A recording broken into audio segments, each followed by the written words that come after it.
Let us purchase 2 first-class tickets, please, to Dubai. Dubai. We need to get to the Dubai Film Festival.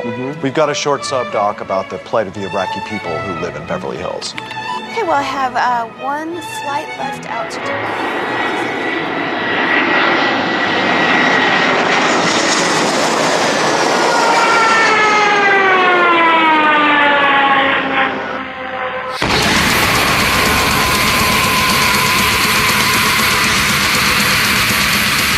Blah, blah, blah. Bebo, blah, blah. Oh, is the podcast going? Oh, see, this is what Kyle does now. This is like a public service announcement, or I'm issuing an apology, a formal apology, which has been scripted by my PR group over here at Lost at Will. So I'm going to butcher it, but I apologize for the absolute tragically horrible audio that I put out last podcast where you couldn't hear anything because the entire time I'm talking like this and you can't hear me because I'm moving away from the mic. I got too comfortable. I was literally given a chair that leaned back and it was too comfortable. So I was never near the mic. So I'm going to be extra conscious of not being such an idiot this time and making it unlistenable. So here I am, lips against the mic. Terry Billy had a Paul climb the ladder. What is it? What's one of the what do they call it that singers do and people do like radio people do? Oh, like the fucking she sells seashells by the seashore. Yeah, she sells seashells by the seashore. Yeah. Anyways, so what's this podcast about? Oh, I really had this one planned out. This is gonna be a good. This is what you all asked for, and the topic is Chinese people. No, actually, we were talking outside like 2 seconds ago about names, and I did have one point about, you were saying how boring like American names are, and Chinese names and just a lot of Japanese names. I'm not going to go there, Kyle. I'm not going to go there. But I wish you would. No, I will. But like, I do think it's interesting that at least what I'm aware of is that it's certainly not an American thing to when you go over to another country to change your name. But that is a very common thing for. It might just be the Chinese. Yeah. I don't know if maybe the Japanese do that too, but I know specifically the Chinese do that where they have their American names. And it's because their names are perhaps too, like, phonetically for us to name is too difficult. Yeah. Or, I mean, the way that their language is written out, like, there's multiple meanings per symbol. I think I think they just get worn down, everybody mispronouncing their fucking name, and they're they're just like, all right, it's fucking Keith. I guess, yeah. I guess. I mean, but then you have some other, a lot of, it's like Middle Eastern names and some Indian names. You look at that, I'm like, I don't know how to say that, but I've never seen. Maybe it's happening. Like I'm just there's not aware not a of it. single vowel in that motherfucker. Yeah, but they don't change their name, so I don't know. Maybe that's why the Chinese are always ahead. They just know how to like work the people that they're around well enough to like integrate well enough. I don't know. I'm saying that's why they're going to rule the world one day because they change their names to fit the people. They know how to That's true. If we could take something out of the Chinese people's book there. Yeah, it's like how to. Well, actually, no, I take that back because if it was like a matter of... I could change my name to be like from Florida to be more California. I don't know what that would be like. Shane? Shane's Go from very Kyle California. to Shane? Kyle's pretty California, dude. Kyle's pretty California. Yeah, it is, dude. But, yeah. No, I think that... I was going to say maybe it was like a means of assimilation, but it's not, I don't think, because, the Chinese were, while they came here... They also kind of, built their like Chinatown type settings in the different cities around the country that they settled down in, and that is literally like completely counterintuitive if the goal is assimilation, because you're literally essentially putting yourself in a bubble, which totally makes sense because it's not just Chinese to do that, by the way. There's been little Italy. All there's cultures Pakistan. do that. No, of course. Because you want to be around like-minded people. Of course. People you can fucking communicate with. No, I do get it. know? I 100% get it. So that's why, because my first I was like, oh, maybe they do the name thing because it makes it easier for them to become a part of the culture of the place that they're moving to. That's why, I mean, look at your group. You hang out with a bunch of athletic white guys named fucking Ryan, I have a Asian friend and a Mexican friend and a black friend. I got them all, actually. I don't have an Indian friend, actually. Collect them all. Yeah. You gotta catch them all. So, yeah. But you only have one of each. You don't have more than one. It's hard to find. It's not like It's like, sorry, that role's been filled, okay? It's not like I'm the captain of my team and I get to pick from a crowd of people and this is what I picked. I'm from Santa Clarita, and I went to a school. You can only be so inclusive here. No, there's not that many options. You got to take the white guy with the weird name. Yes, Be like, yes. that counts. I think Do he's I from have- Canada or something. Yeah. Yeah. I don't know. But I did want to. But yeah, we're also talking about like the boring ass names here and how we should, like I was saying, they should do a moratorium on Matt. No more Matts for 10 years. Well, yeah, no more Matts. We got enough Matts in the group. Out of people, We have you more know, Ryans than Matts in our group. You have more Ryans. There's So more Ryans. Shirky, which his name's Ryan. Yeah. No, there's 6 Ryans in my group. 6 fucking Ryans. 6 Ryans. They all just have nicknames, or they're just not around enough to where you would have experienced it. Okay. But so that's too much. Who's Ryan number 1, Ryan? I am Ryan number 1 because I am the protagonist of my story. I'm curious what the other Ryans think of that shit. Actually, a couple of them do go by Ryan, but because they're not involved enough. But we have Gimpy, Wounded Knee, Shirky, New Ryan. He probably appreciates his name the least. Really, more than I'm Ryan, more so and then than we have Gimpy? yes, and then we have a Strand, and then we have so that's 5, and actually the 6th one's Ryan. What's your least favorite fucking name? Just least favorite name that you've heard that just when you hear it, you're just like, God, I hate that fucking name. Ooh, that's tough. I don't know if I have. I'll tell you You mine. clearly have one. The name I hate, and I've never met anybody named this name, but I've seen it in shows and shit, and it's Astrid. Astrid. Yes, that's just a- and it's very close to Astrid. So Astrid. At least Astrid's kind of funny. Excuse me, ladies and gentlemen. Oh, my phone. Yeah, sorry. I don't normally bring it in here, but there was a couple things on there I wanted to mention. Oh, okay. that are on the phone. Yeah. Okay, you can flip back over there. Yeah, no. I know that was a good idea because I was looking at it. No, honestly, I can't think of a dude's name that I can't stand. It's probably girls' names. Go ahead. What's the girl's name? Just one. Just one you don't like. You hear it and you're just Brittany. like, yeah, I don't like. You know what? Brittany. And I'm sorry, Brittany, if you're listening. Is she overweight? Is Brittany overweight? I feel like Brittany's normally overweight. I think if Brittany's in any of the southern states, for sure. Well, if more you're than in likely, the southern states, odds are I would say you're overweight. 75% of the Brittany's in the southern states are overweight. What's a name that like you hear and you're like Stephanie? 80% of Stephanies are overweight. This is a statistic I don't know. that I just pulled out of my I've ass, met a which lot of means- skinny Stephanies, and see, this Really? is all just based on like the people that you've met. Because you say Brittany, I automatically have one person that comes to mind. Chubby Brittany. But you know what? She's not even fat.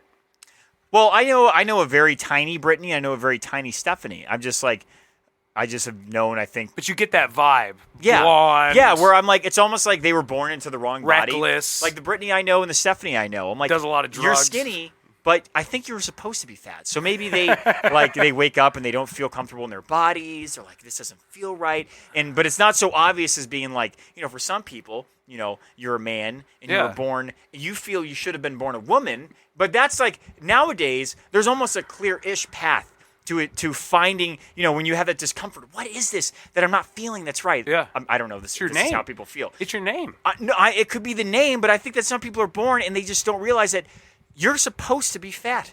You're just not fat. Yeah.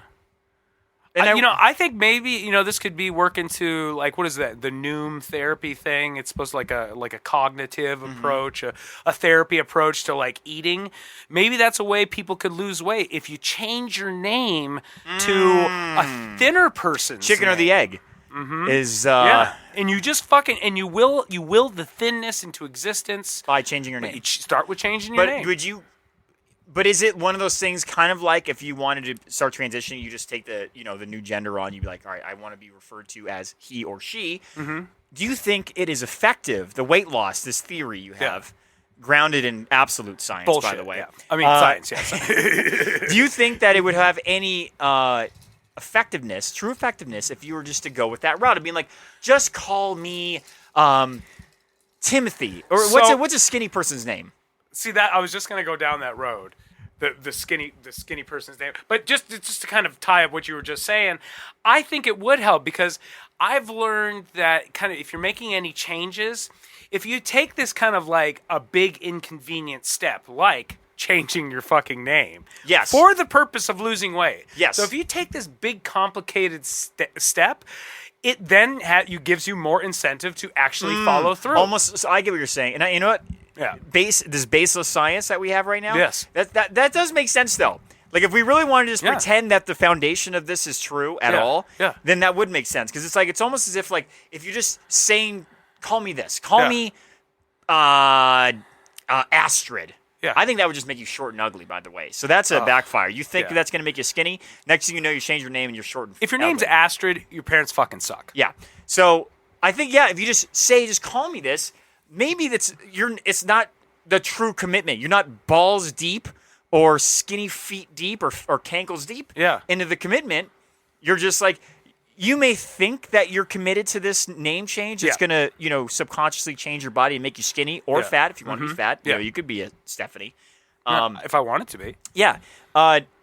But to truly have it work on a subconscious level, you have to make that really true committed step of fucking changing tangible your name. Fucking change. Yes, changing your name, truly. And then once you do it, shit happens. I mean, if it's like, it's like, I don't know, like putting skinny bitch, like a tattoo on you. And be like, I was like, I'm going to get this tattoo, and this tattoo is going to make sure, or I don't know, you get a tattoo that, like, the only way that you'll actually be able to see the writing is if you gain weight, and then when you gain weight, it turns like you can see the writing that says "I'm a piece of shit" or something like that. Interesting. Or if they're like trying to gain muscle, right? And you write something so small in your arm, and the only way you can read it, is if you bulk up enough to stretch the letters out. So willing things into existence. You could change your name. You could do shit like that. But you have to go beyond just like the basic half-ass step. Yeah. You got to fucking half-ass do it. being just sitting in your chair going, I'm going to do this. Yeah. And looking at the person next to you and be like, I'm going to do this. That's true. But you're taking you're being proactive. Real step. A real step. Wow, that's interesting. It's kind of like... Those are driven fucking people. Look, if you're going to go out, change your fucking name just to lose weight, which is crazy, by the way. It's fucking crazy. But if you were to do that, I mean, that shows a lot of... No. I'm going to tell you right now. Again, I am not a scientist. If you didn't know. Yeah. In case you were confused. What do you do for a living? I do a lot of things, none of which is science. Gotcha. Science related. No, but like how effective has the placebo effect been proven? Like time and time again, right? Strongest fucking drug out there, So baby. if you were purely to approach this, and again, you were convinced. Yes. Like let's just say you heard this podcast and you were very easily influenced. Yes. And you're like, holy shit. And if you're influenced by us, you are very easily influenced. Yes, yeah. And you're like, this is real. This is real shit. I'm going to change my name, and it is going to make me skinny. You know what? That shit would somehow probably have an effect. Legitimately. And it wouldn't even be the fact that you're changing your name. It's just that you were doing a thing with the true, absolute belief that it would have a change in your body. Yep. Your body would somehow fucking make some changes. And Gotta maybe make your some fucking metabolism would changes. go up or something. Yep. This would be a fun little science project. Yeah. If we could just get like the 11 to buy in on this and convince them. A cult. Really is what we got to do is we got to start a cult. Name-changing cult. Name-changing cult. Yeah. So we need to come up like with a list of thin names so we can be like, all right, guys, this is our list of names. You want to lose 100 pounds? Well, if you want to lose 50 pounds, then your name should be blank. If you want to lose 100 pounds, then we got to go really skinny. Like, I don't know, maybe if we were like, if you want to lose like 150 pounds, then maybe go with like a Jewish name or something. I don't know. Ooh, yes. I'm trying to find if there's a list of names for skinny people. Skinny names. No. It's just, they're just coming up with synonyms for skinny. But I think it's easier to come up with, I'm thinking like something that a name ends with like a vowel. A name that ends in a vowel, I feel like is a typical skinny name. I think Jake sounds skinny. Jake sounds like he's skinny, seems like but he that works guy's out. fucking. He's hard. But I think Jake he's works out. fucking, working class, busts his ass. Yeah. I think Mikey is skinny. Mikey. Mikey Yeah. is skinny. Mike can go Mike either can way. be fat. Yeah, so Yeah. the commitment to skinny add that Y. Michael, you're fat as fuck, bro. You've given up, bro. You need all those extra letters, yes. So this goes back, maybe the more letters in the name, the fatter the name. Oh, yeah, Barbara. Barbara, Oh, like, you're Jesus, fucking. you are sad for fat you. as Again, fuck. also your parents' fault. Yeah. Yep. Karens are fat, dude. I mean, Oh, or yeah. at least, Yeah. No, if you're. or at least cunty or ugly. I think it's funny. I know a Karen, and she's like one of the sweetest We ladies ever. fucking love you, Karen. Yeah. This is not. We're She not doesn't talking about listen. you. It's This is. okay. We can talk about her. She doesn't listen. Yeah. Okay. Good. She's an old Fuck lady. Karen. Quit being a Karen. Like, ooh, I don't know. Maybe it's just for dudes. If it ends in a vowel sound, I think you could be skinny. But for Steve. chicks, Steve sounds like a skinny name. to me. Stevie is skinny. Stevie is skinny. But I can see Stevie being a fat lady. Well, that's what I was saying. Chrissy, I think it's a heavier Chrissy. lady. Chrissy's like heavier, yeah. I already said Stephanie. See, there we go. Back to this. Back to it ends in a Stephanie, vowel sound. I think you're a heavy lady, Yeah. unless your name is Jamie. So And then you're what thin we've and learned, if it beautiful. ends with a vowel and it's a man's name, it sounds skinny. Yes. But if it ends with a vowel and it's a woman's name, it probably sounds fat. fat. Yeah, I think this is objectively true. What we're speaking. Here. Oh, this is 100% true. Yeah. And if you think we're wrong, prove it. Yeah. It's in Prove the it. books. Read the books, bro. Yeah. Okay. Dude, we got all the books. Do your research, Yeah. man. Do your research. The Earth's flat, man. Oh, wait, really quickly. Going back to the Chinese name thing. Yeah. Do you think that is a thing that because it's China, like the Chinese people don't just come to America, right? I mean, they're all over the place. They have a pretty heavy population in Italy. They have a heavy population, believe it or not, in parts of Africa. Yeah. Where they're basically, trying to gain a foothold. Incels. It's really. Yeah. So I'm like, do you think that there's Chinese people with African first names because they're trying to make it easier in Africa? Or Italian first names? You think there's a Chinese person in Italy called like Luigi? Dude. Bang. Bro, this...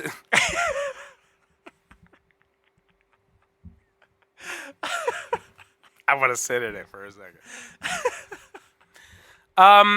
This is really interesting to me. This Isn't is it? intriguing because I want to fucking know. This is not I a wanna ridiculous know, yeah. question. Like, so why when they, would that when- not be the case? So if somebody from China, or it could be from any other insert fucking whatever. Yeah, the only reason because all right, so it's not in like the Philippines because their names aren't that different.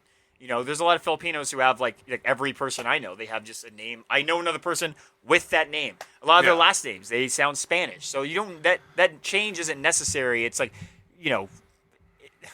it's more you're used to it. You've seen someone with it. Whereas like a lot of Chinese names, again, because their written language, it's not letters that just have a word. It's like meanings, right? Like their names have meanings, Like a meaning to attached to it. Like sure, they could say Ryan. The origin of Ryan means like it's. I know because my mom. If there's a thing in my house and it says something like "Little King, good friend," I'm like, that's bullshit. That's fucking. It crock sounds of the shit. same bullshit. It's some guy that wrote a fucking book and put that Same in dude there. Who has 3 businesses. He also works with fortune cookies and astrological signs.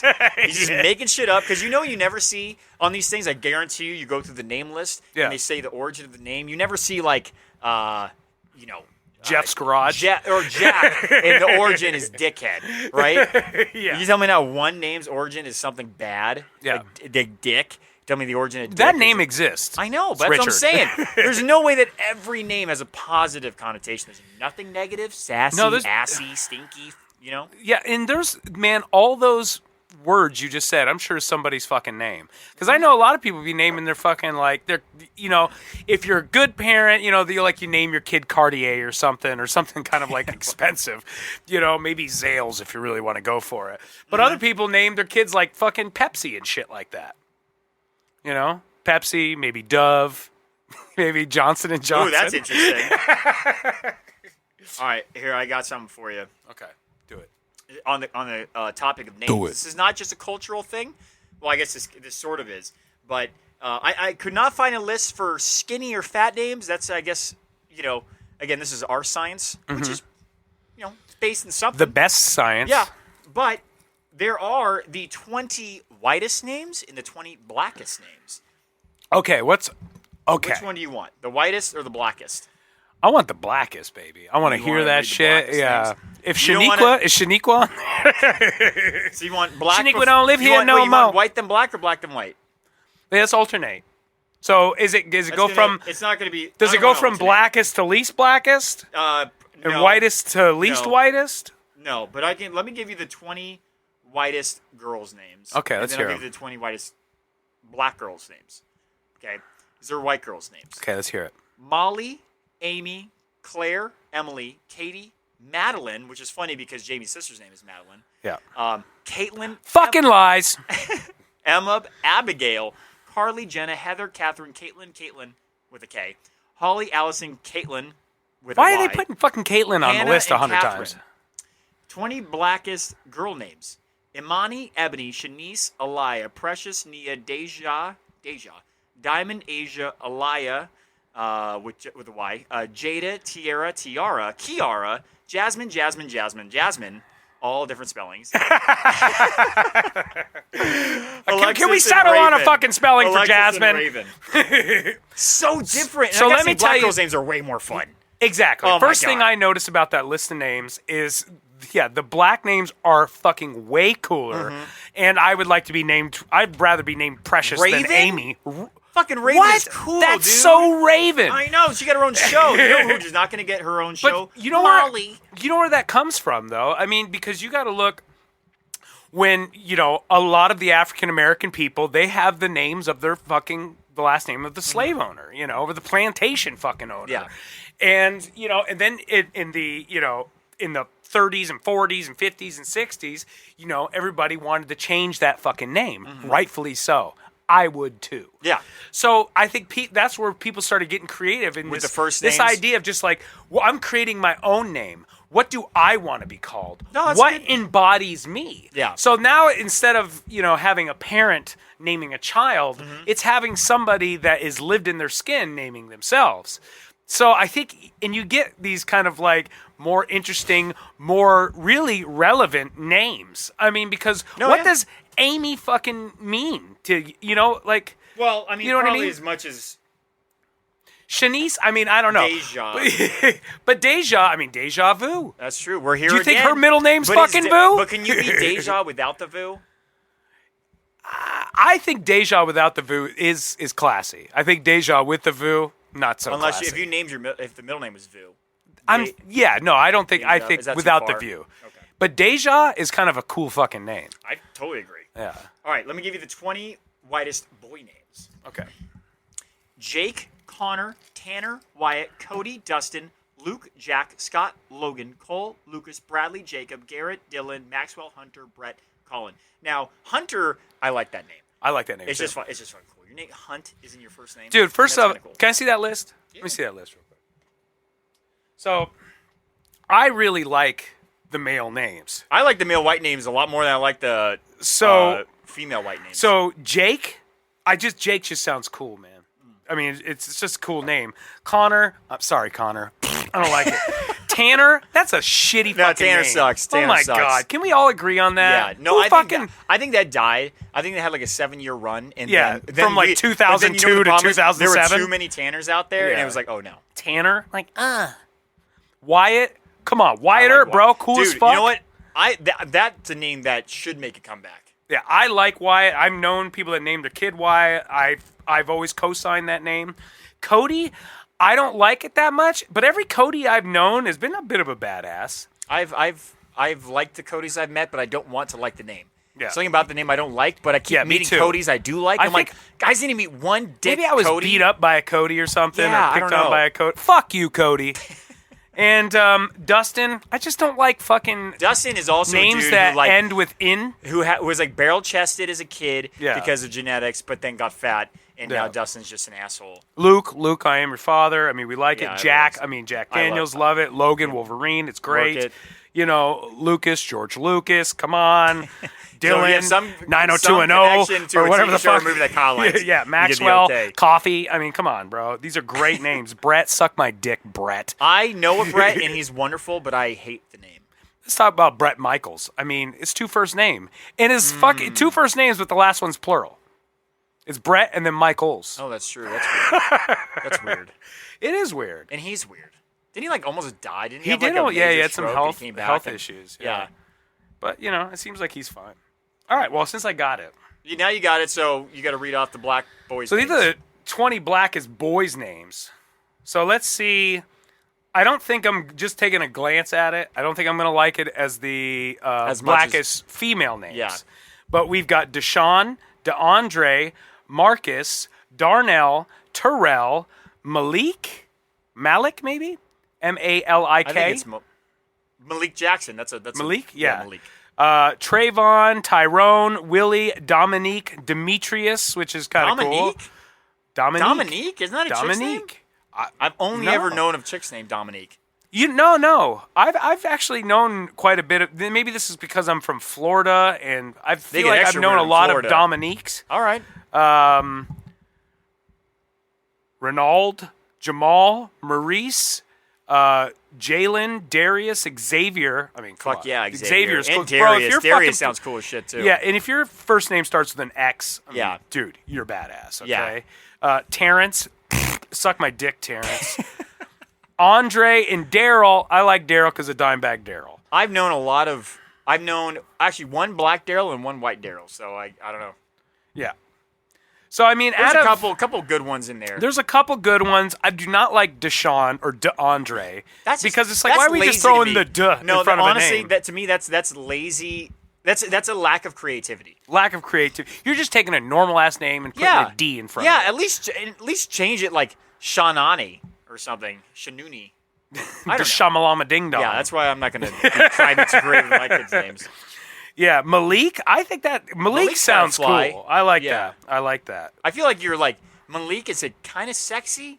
It's kind of a sexy name, but If I was a chick, I'd fuck Malik. I'm a dude, I'd fuck Malik. Go on. And he's keep getting going. married to a woman, guys. How do you feel about that, Jamie? Yeah. That's a simple trick to lose belly fat for good. Oh, let's click on that. Yeah, I'm like, these are clearly not targeted ads. Maybe it's because I turned off my cookies and they just no longer know how to, advertise to me anymore. Oh, because you're turning that shit off? And be like, this website uses cookies. I'm like, no! Dude, yeah, no. You'll get none of my what's cookies. Bullshit is like, so they made that a rule, right, to where companies have to get your permission to basically take Use the your cookies, information, Use yeah. your information. But and sometimes there's a no option. But dude, sometimes they put that shit across the entire screen and there's no way to exit out of it. It's just, Dude, it's just accept. I'm like, well, I have to I'm leave the your guy. website If now. there's like a eighth of an inch little slit, I will read the whole fucking article through that. I'm like, Dude, but I it's will so not funny. click accept. I do Fuck the you. exact same thing. I do the exact same thing. Or I'll try and if the background they use for like the box isn't too dark, where I can still read through it a little bit, where it's like kind of a light, like a grayish. Your a fucking little eyes are transparent. bleeding by the end of it. Yeah, dude. Got a headache. It's so true. It's so Yeah. true. I'm not falling into fucking Jeff Bezos and fucking Mark Zuckerberg's fucking bullshit, man. We're already in it, but I'm like, I want to limit it wherever I have the obvious option to opt out. Like when my Yes. phone, when I go on a website, at least for iPhones, I don't think this is a thing for other phones. But what was it, last year they started doing the thing? I got other phones. Well, your apps used to all track you, just boom. No option, you just track you. But now, Oh, you have every to time you allow. open a track, app, you have to allow Yeah, it. it's the same thing. Which I don't ever. I mean, because why would I? Like, so you... It depends on, if it's Uber Eats. I'm like, okay. No. There's track you while using app. You can do that, but then it's allows your app to track you across other apps. I think that's what it was when it pops Yeah, up. because it's just like allow only when using that app. Yes. Yeah, Always. And that's what you're going to click on. Of Not course. like, can it use your camera even when the phone's off? And be like, no. No. No That Taco would be Bell. a superhero power that I would never, because I can recognize my weakness, I would never want to be able to have. To What be able if- to access other people's cameras in their home. What do you think if you had, say, all that data that all these apps, these companies have of yours, what's one thing you think you would learn about yourself with all that information? Just in what you search on and just what you look at, like, and you take a step back. What's one thing you think you'd kind of like learn about yourself, or maybe something that kind of sticks out? Probably that I don't spend much time in my house. Yeah. So maybe I would be marketed on house-related things less because I'm never home. That's one. So big a lot one. of advertisement with backpacks, travel mugs. To be honest, though, when you have a kind of a life like me where you don't have a regular job, you know. Yeah, because you are living that fucking. Yeah, Hey, man, I got mad respect for you, dude. I mean, look, my shit is consistent. I know what money I'm going to get paid, which I'm sure there's some reprieve in that. I don't have to fucking worry, as much as you do. Exactly what you're making next month. But there is a sense of freedom I think you have at times, but I think at other times maybe not so much because you have to travel and things like that for the different little gigs you're doing. No, it's true. Yeah. It's true. Like it's a trade-off. So like, I technically could choose not to work because I just would be like, all right, I'm just going to not work for the next 2 weeks. Or, hey, I want to go on that trip. Ooh, it's a great time to go do that thing. It's not busy on Wednesdays. I'll just not work on Wednesday. I can do that. But it goes two ways. One, obviously, if I'm working a gig that's out of state, once I'm there, I'm staying there. Once I commit to do a job, I have to be there when I have to be there. Mm-hmm. But the other freedom that it can take away is, you're like, oh my God, you can schedule your own time. But when you're not making money, because you have no choice, because no one's calling you for jobs, and so you just don't make money, your freedom of choice is gone because you don't have money to do shit. So in a sense, your freedoms are taken away. But honestly, because in that way you could be like, well, homeless people are the most free people out there. Yes, but they're not. No, you just don't have to be anywhere. That's really it. You just don't have to do anything. Yeah. But you need to do things. But you need to eat. And you can't. Yeah. Like, I needed to pay You bills. might need health care. You might need medication. Dude, early on, man, I was doing the credit transfers on credit cards. Yeah. The first year and a half when I wasn't working for months at a time. I know you were struggling. Yeah, man. I would transfer $9,000-$10,000 from a credit card to a zero balance credit card on another one for a year, so I'd have a year to pay it off. Now I'm like good. I've paid. I have no debt. Yeah. Other than like the obvious shit. But there's something scary to say. There's a leap of faith that you took in doing that. And that's something that I wish I had like more balls to fucking do, is take like these leaps of faith. I think I do have, I do like comfortable spaces. I think I tend to be more of a homebody, and I think it's because of that. I think I have a lot of fear and things like that associated with a lot of things. So I'm trying to keep things the way they are. Mm-hmm. But as I've gotten older, as I've gotten older, I figured that it's just I'm holding myself back from fucking living, man. Just by being that way. Well, you know what? I want to fucking take a chance because honestly, if I sit there and do the job that I'm doing, installing internet and phone at motherfuckers' houses till I'm 60, I mean, I'm going to look back and probably have some disdain for, the company I work for and myself. Yeah. But if it's like, if I had this job and I fucking quit it to fucking take a leap of faith and I failed, I think I'd feel better about that. At least I would know I made the effort. Yeah. I tried and I failed. Well, you know what? It's just like, I don't think that's for everyone because I think, I'm not saying this is you, by the way. Yeah. I'm just saying in general. I don't think that having, doing like a lack of stability is for everybody. Because I think in a structure of stability like a job, where maybe you don't love the job, but can it provide you enough means to pursue the things that you do love? Like, let's just say, like for you, your passion is music, right? You probably wouldn't be able to afford. You have nice stuff in here. Like you've over the years, because you've gotten paid more. Sure. And it's a good job. You've been able to afford all the shit that's here. Yes. Right. Obviously, you plus your wife. You guys. Both work. I bought her too. Yeah. Yeah. Good price, by the way. Good price. Whereas, like, for me,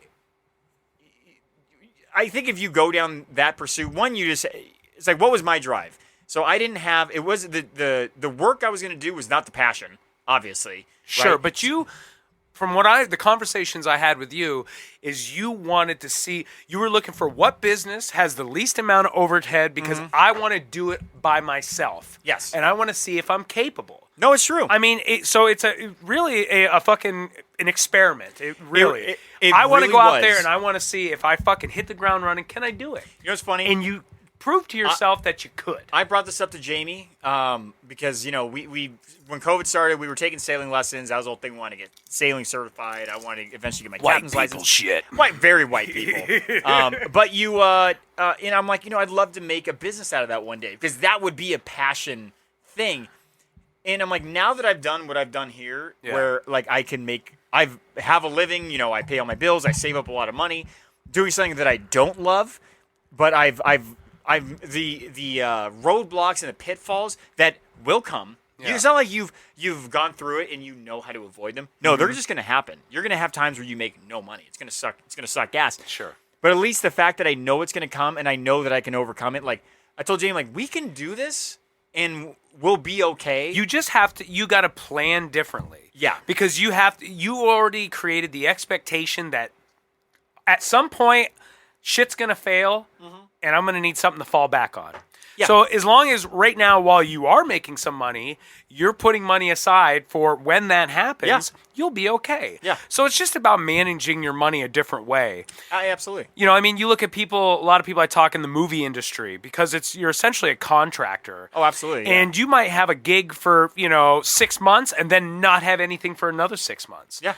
So, you might look at these people and be like, wow, you're getting paid like $60 an hour and they're going to make fucking, $75,000 in 6 months or $100,000. Yeah. But for another half a year after that, you ain't getting paid shit. Yeah, it's one of those things, right? Where like if you live, that lifestyle, if you live the, a $200,000 a year lifestyle for the 6 months, then you're not going to have anything at the end of the 6 months. Exactly. You're screwed. Yeah. But that's a learning experience that those people all deal with. I have family in that industry and they learned about it the hard way. And then you adjust. You just know just assume the worst is going to happen. Well, it takes a certain amount of discipline of yourself to manage that way. Well, you know what? Because with me, look, I'm comfortable because I'm getting fed my money on a bi-weekly basis. Yeah, it's always coming to me, so like I can pretty much I don't have to think about it. I don't have to fucking think about it. I barely look at my fucking check stub, until my wife goes, what was up with your check this week? And I'm like, oh, fuck. Yeah, I always take a day off, right? The 2 days off. Yeah. No, it's true. It's true. And so people that work like that are more responsible.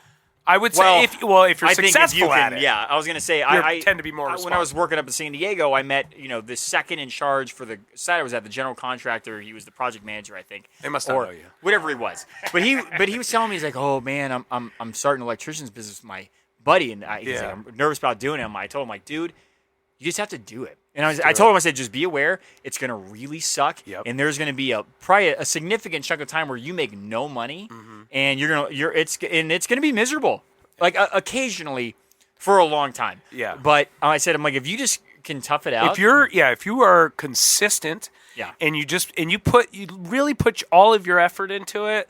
Oh, yeah. Chances are you're not going to fail if you just keep doing it. It helps if you for him. He has a wife who's a realtor who she's like, I'll support you for a year. Like she has the means, money to support him for a year. Yeah. Whereas, unless you're like trying to sell salt water on a cruise ship, then Or you want to be a rainbow maker. I don't know if there's a successful rainbow maker out there, if you can actually do it, you can probably make a killing. Actually, all you need is a hose. Actually, a rainbow making business. It's actually pretty easy to make rainbows. I guess you're right. Yeah. Still haven't found that pot. Well, what's funny is Jamie is wants to start a business. What's that? A event, not an event coordinator, but okay. It's essentially doing like lunches, dinners for people out in like the outdoors. Like they set up a pretty little picnic type thing. Yes, a very fancy picnic. Where so is this nice something that's like could be for 2 people or could 2 be to 20, whatever. Something Yeah. like that. And I told her, I said, do it. And you know what I was saying, I learned? So I have a tendency with everything in life, whether it comes to the flooring in my place, the hiring a contractor, doing anything in my life, starting this business, is I over-research, overthink, because I have I don't even have buyer's remorse, because I never buy. Yeah. I have purchasing fear. I have the fear for the initial step when it comes to money. Yes. Most of the things in my life, I'll just do it.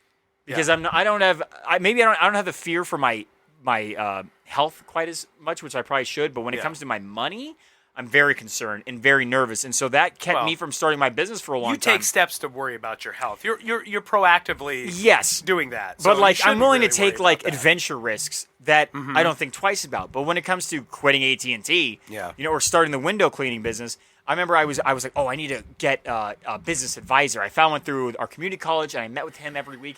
And at one point, he's just Did you just realize you're like, is this? Why am I? no, getting he this told off- me, he's like, dude, just Do it. Because for him, he's like, this is the least complicated business you could possibly start. Yeah. He said, you just do it. Just stop thinking about it and trying to plan it. Just goes back do to it.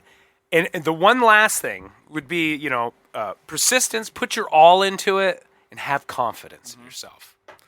The Yeah. confidence in yourself. Have the confidence in your that ability element to react. is so important. One thing that I've noticed just with anything you do in life, if you go in with that confident mindset, you're always going to do better if you go in with that kind of like apprehensive mindset. Oh, yeah. You just will. And you don't even need to be confident that it's 100% like No. you know what you're doing, but just be confident in your ability to react to, Yeah. the struggle that's going to happen. Because you can't walk into a situation and be like confident that nothing's going to go Yeah. wrong. Because that's overconfidence and something will go wrong. Well, it's false confidence. Exactly. really. So if you have confidence in your ability to overcome whatever comes in your way, Which is because it's going to happen. Yeah. that's the kind of confidence you want. And so I've told Jamie, I'm like, just do it. I told her, all you got to do is just pick a name. Pick the name, just do it. and I will help with everything just to get it started, and then you're on your way. Yeah. At least a step would have been taken. And I think about that with a lot of things. you know? Nike's way ahead That's of what this fucking- is. way ahead of the times. You and me sitting here, Yeah. we just Do it. did it. Well, yeah, and that's one thing. Like I talked to, some people have talked about. Oh, think about making a podcast. It's just Like, like fucking do it. everybody has a microphone. Dude, when I started Everybody with the other has- one, I had an Xbox headset in my laptop, and it didn't sound good, Yeah. mind you. But it doesn't But I need learned. to. No, So one thing I've learned, like someone wants to play guitar, and they'll play for a little bit and they get frustrated because playing guitar can be a motherfucker. Your fingers hurt, you can't play shit and all this, and they'll think it's like, oh, I just need to go out and get the $3,500 fucking guitar, and I need to get this amplifier, and it's just like, no, you just got to take your that's fucking like the illusion that there's a quick yeah, fix. you need to take your fucking broomstick with this fucking string. That's all you need. Mm-hmm. It's just the bare minimum. Just jump into it. And then you can really you'll figure out the rest. Well, you know what it really is it's not what those are. Dude, it's so funny you talk about it like that. I just real quick. Yeah. I was playing. Me and my little brother. This is back, probably 7 or 8 years ago. We went to the park to play basketball, just me and him. And there were these two other guys there, and they were dressed in the best gear you could possibly wear on a basketball court, like Air Jordan, everything, gear, the bands, all the way up, and we were going to New play as these shit. two. And Connor and me are pretty athletic, right? So, Yeah. and I'm not. We discussed this last week. I'm not particularly good, but I'm athletic and I try really fucking hard. So You do put all the effort in. I'm an effort guy, and so, but we were like, dude, these guys are gonna kick our ass. And they Yeah. weren't big dudes; they were little guys, but they had like all the gear. They were horrible. Yeah, see? horrible.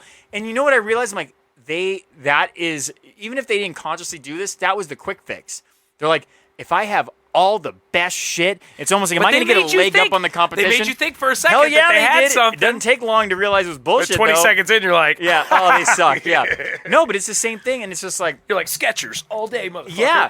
But you know what? You know what it really is when you talk about having the broom with the single string on there. Yeah, that yeah. sounds a little ridiculous, but really what it is like, what'll make you succeed isn't the best gear. It is just creating a habit of just a repetitive thing that you do. Yes. Of just pursuing something or just taking little steps daily or Yeah. just making it a habit of your life to just be conscious of whatever you want to be better at, whether Yeah. it's you writing your music Yeah. or whether, let's just say, me sailing, which I haven't done in a year and a Sure, half because yeah. of COVID, and now Well, that's just my excuse. kind of even though I something screwed you can't do that in your living room. no, but if it is something that you can access at all, if like us, we try and do this, have this come out every other Monday night, Tuesday Yeah. morning.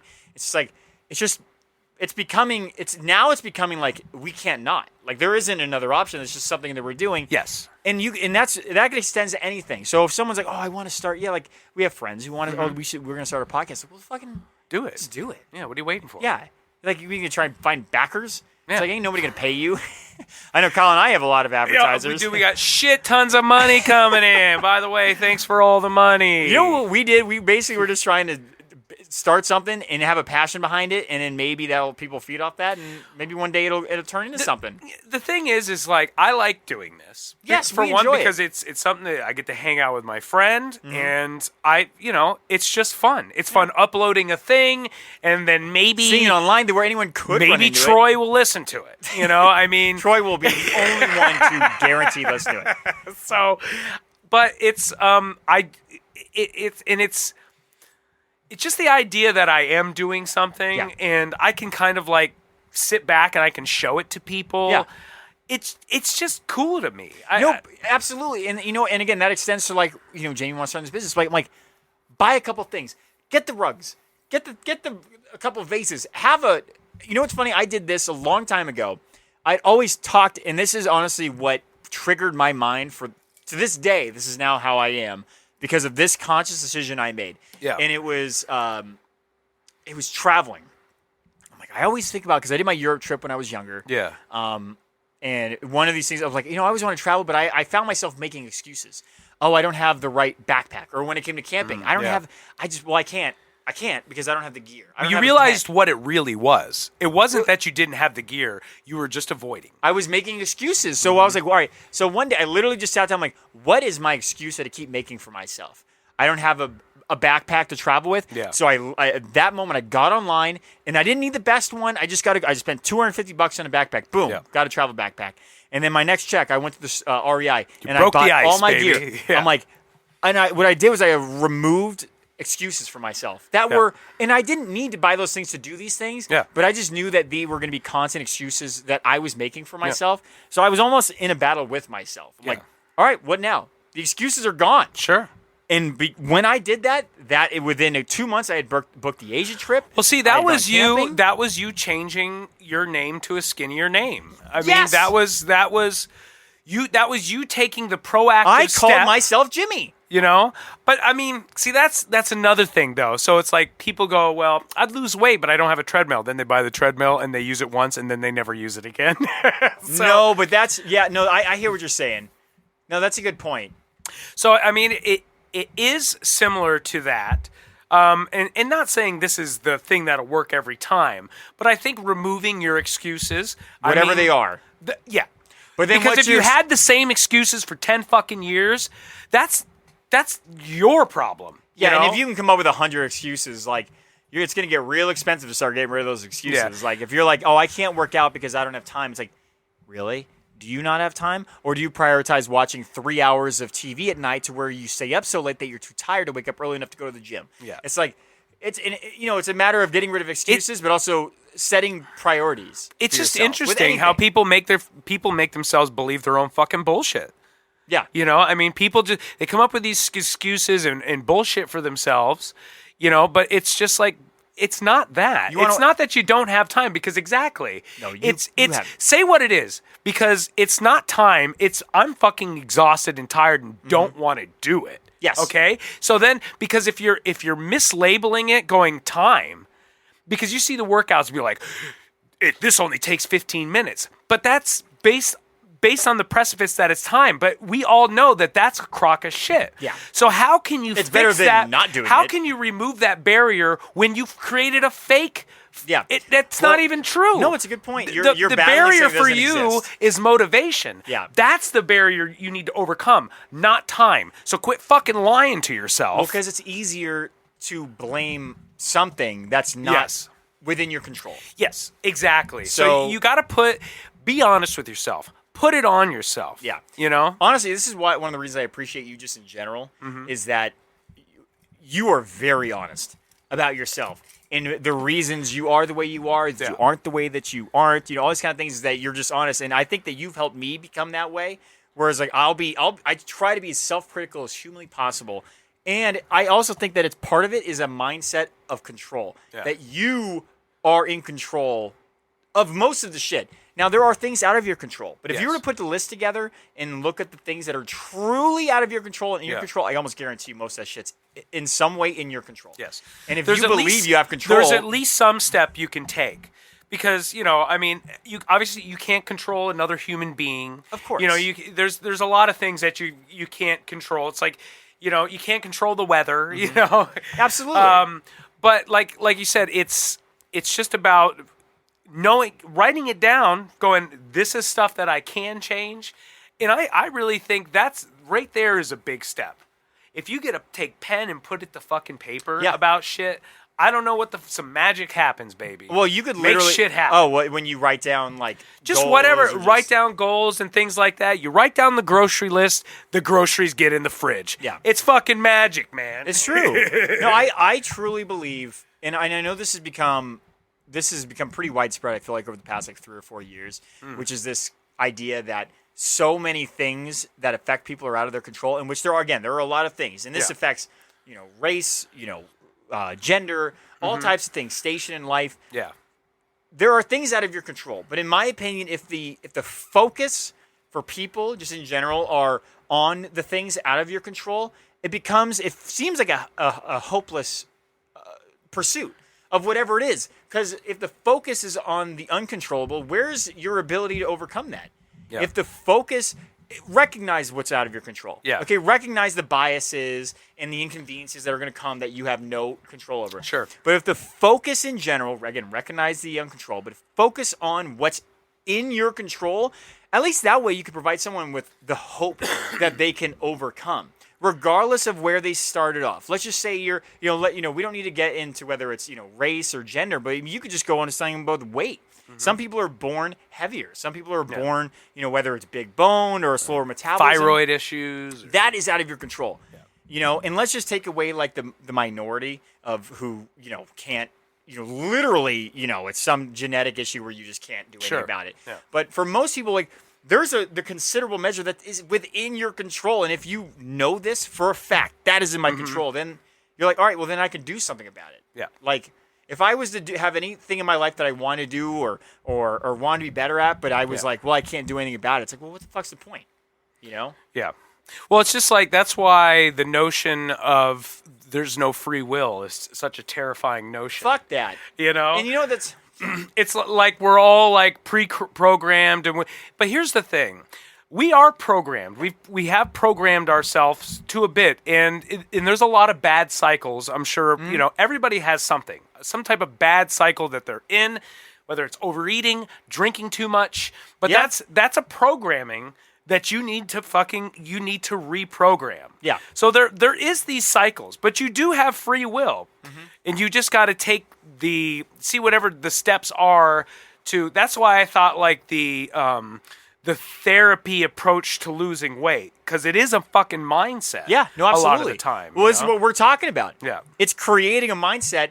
It's reversing your mindset that I would assume that a lot of people, there's things that they say, the roadblocks, not having the treadmill, whatever that excuse is, or whatever someone else's equivalent excuse is to why, whether it's a weight issue or whether it's anything. I can't stop smoking, or I can't, I don't fucking know. I can't go to school because of this. I always think about my uncle who was raising a severely autistic child. He was working a full-time job. He had a crazy busy life, hectic. Yes. And he went to school after work, online, got his master's degree, which got him in the position he was today. And it was a son of a bitch for him. Absolutely. And it's like, it was not easy for him. And you will be surprised of how much you can actually push yourself. We are so adaptable to, as human beings, to putting ourselves. So you may think this is too much, but you might even find as you do more things, and just like with stress and things like that, the more active you are and the more you're kind of doing things and just getting things done, that stress level comes down. Absolutely. I mean, there's just a lot of things that, can happen, in that journey. Yeah, well, not only that, but like, let's just say your typical day is you wake up whenever, and eventually, and you have your snack or your whatever. Weed, baby. It's too early to be drinking bourbon, but I felt weird not drinking bourbon. I know I'm drinking it. I've been drinking it. And then you go to work. Okay. Long day. Yeah. Let's just say between drive and work, it's 10 hours, right? Okay. And you get home and you're tired, so you lay down and you chill and you watch TV and you go to bed. You do the same thing the next day. So you had no time, clearly, to do anything else. And it's like, you know what? If you made it, if there was no other option than to let's just say you have a fucking dog and your dog hates you without you knowing because you never take it out because you're too tired. But you make it like you don't even have an option. You get home, you don't fucking sit down. You go in, you grab the dog, you go to the park. Whatever it is. The weight loss, again, this extends to everything. And you know what happens if you do that for a couple weeks? This has been proven, the whole matter of creating a routine and a habit. It's really a habit. It's not a routine. And you adapt to it, and it doesn't become an exhausting thing. Well, because it's not a thing that's conscious anymore. Like, I am rebuilding the routine and habit of going to the gym. I didn't go for a year and a half because of COVID. I had gone 4 or 5 days a week, pretty much, unless weird shit was going on, for like 10 years. And I haven't gone for a year and a half, and it's as if I had never gone. I'm like rebuilding this routine in my life, and it's fucking hard. But you know what? It's been a couple weeks, and now it's like, all right, well, I know I'm going. I'm looking at the calendar. I'm like, I'm going 4 days this week, right? Yeah. And it wasn't easy. I told Jamie I'd have fear. I literally was nervous about going to the gym. Legit, and I've gone for 10 years. That's crazy. Because you've been going to the gym like crazy ever since I met you. Yes, and I legitimately was nervous. So Jamie, like, I'm so uncomfortable going to the gym because that little time of where I broke my habit, I literally had to build a new me, essentially. And that's something, and that's also something for you to kind of see, too. Yeah. Because, all the people that are talking about how different, and it's so hard for them to get up and go to the gym to lose weight or do whatever the fuck they're trying to do. I mean, it's that right there. Yeah. There's anxiety and there's all this fear that's, like, tied to it. There's so much weight. And that's the thing, like, people put so much weight behind these things, whether it's like somebody's been trying to lose weight for fucking 10 years or somebody's been trying to quit smoking like me for fucking 10 years. There's so much weight behind it. Yeah. But you're just making it more difficult on yourself. Well, you're making it bigger than it is. Yeah. Really. In the times I was most successful, say quitting smoking, for instance, the times I was most successful, it was when I didn't really fucking make it a thing. Like it wasn't a thing. That's not all I'm talking about with people. I'm just doing it. I'm not. It's kind of like changing your thought process around it. Yeah. I mean, that's all. It's just your perception. Like me currently right now, work was really stressing me out. Been doing the same job for 8 fucking years. And it's just kind of like, it gets to a point, it's just like, you get frustrated with it. And I mindfully go, I got to change my perspective at work. That's the only way to do it. It's the only way to do it. And eventually it's like, I'm not as angry anymore. I don't dread as much, and it's not, and I also don't let my 8 hours at work define my whole fucking day either, so it's all about perception, Yeah. It's so funny. It's as if, I was just recommended this book. It's called The Happiness Something. And by a coworker. Happiness is false. Well, he's this guy's a psychologist, but he's a psychologist who studies happiness, which for like a couple centuries, study was on sadness. Oh, is that the page of that book? Yes, it is the page I sent you. I did read that. So that was just, I don't know, it was like page 140 or something, or I don't know whatever I sent you. But I had no expectations going into this book. But the entire concept of it, this guy's, again, he's a psychologist who studies the effectiveness of a happy mindset or approaching problems in people's lives from a let's find the happiness in it versus let's find the sadness. Because most psychology comes out of what's wrong. Let's focus on the wrong and solve the wrong. And while there is value to that, for sure, he just comes at it from an angle of being like, the constant focus of the sad portions of your life and thinking about it and dwelling on it makes you a sad person. When you, and so he just talks about like, literally everything. I'm not going to get into the whole book because I don't fucking remember right now. But, just little things. Actually, what did I send you? What page did I send you? Let me just take a quick look at it. It had black words on there. It was a white page. There was some periods and commas in it. Oh, you know what? It's funny. It was literally about, looking at something and making a conscious effort to not think of the negative. Yeah. And that was really it. And at this point, it sounds cliche as fuck, but I mean, it's just there's so much just truth to that. We talk about changing your mindset. Yeah.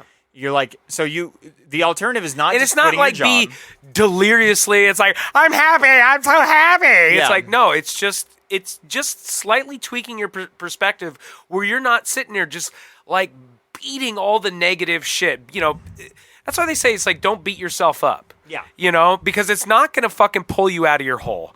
sitting there fucking, whispering to yourself like I'm a fucking idiot you know or what? whatever is not going to fix your problem. I'll give you. Here's a really quick gauge to judge your own. This is for everyone, all 11 of you, plus Kyle and me. That if In someone reality, asks Troy. you, it's a quick little test, and it can help you gauge your ability to recognize what your mindset truly is. Are you a person who perceives things on a negative level or on a happy level? And again, this is something that you have to consciously change if you're not naturally an optimist, or it's called like I can't remember what the way is of viewing something purposely from a positive twist on a situation. But I'm like, how was your weekend? How was your work day? Is your first thought, or how's the weather this week? If your first thought is to mention the worst parts of it, let's just say you had a whole weekend and most of it went well, but let me tell you about the 2 times that sucked ass today. You pull the negative things out, and that is, and it's draining on yourself, and it's draining on other people. And the thing is, it's like I tend to be more of a cynical person anyways, and that's...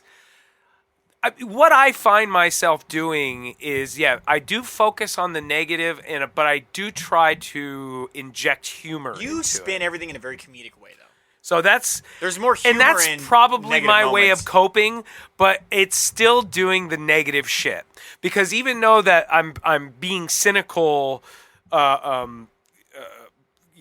extrovertly to you, on the inside, I'm just being negative. You're just remembering the negative. I'm just being negative. Yeah. Well, it's just like take over for a You can do it, bro. You can do it. I I hear it happening. I blanked out for 2 seconds. Yeah. See, I'm smoking weed, motherfucker. I know. But yeah, it's just I tend to be more cynical and focusing on the negative things. And I've tried to make these little changes, and sometimes I'm successful. It's something that you got to almost wear yourself down with positivity. You can't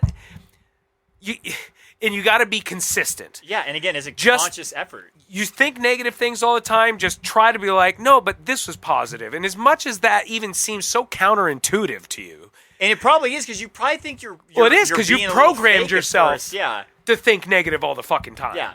Yeah, I program myself when I'm driving. It's like I'm behind. It's the worst situation ever in the world.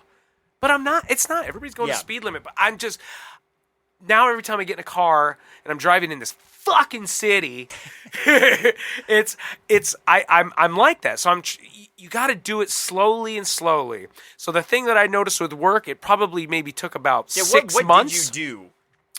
Just trying to correct myself.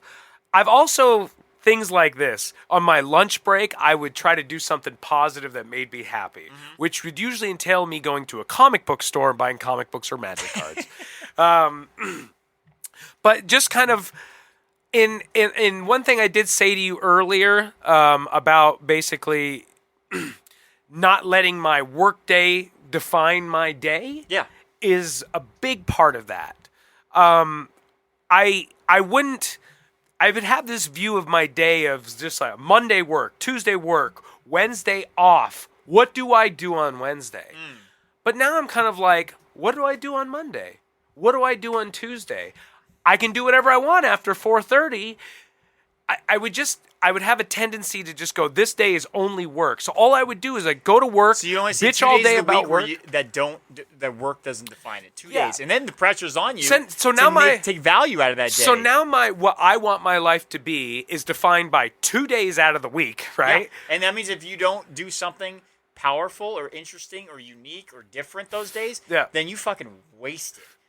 One of your 2 free days. So then you made a mistake. So now I'm just I'm not trying to let my work define me. I'm trying to do things that don't involve work at work. I tried to find, if you can't find the joy whether in your job or the humor in a weird fucking customer or whatever, those are other small things, I find that I really enjoy going just in talking, because I usually work alone, but we go to the yard and I enjoy talking with the other people there. Yeah. That's something that kind of gets my mind off the day. And we might even sit there and bitch about work, but there is something cathartic about that. Absolutely. Yeah.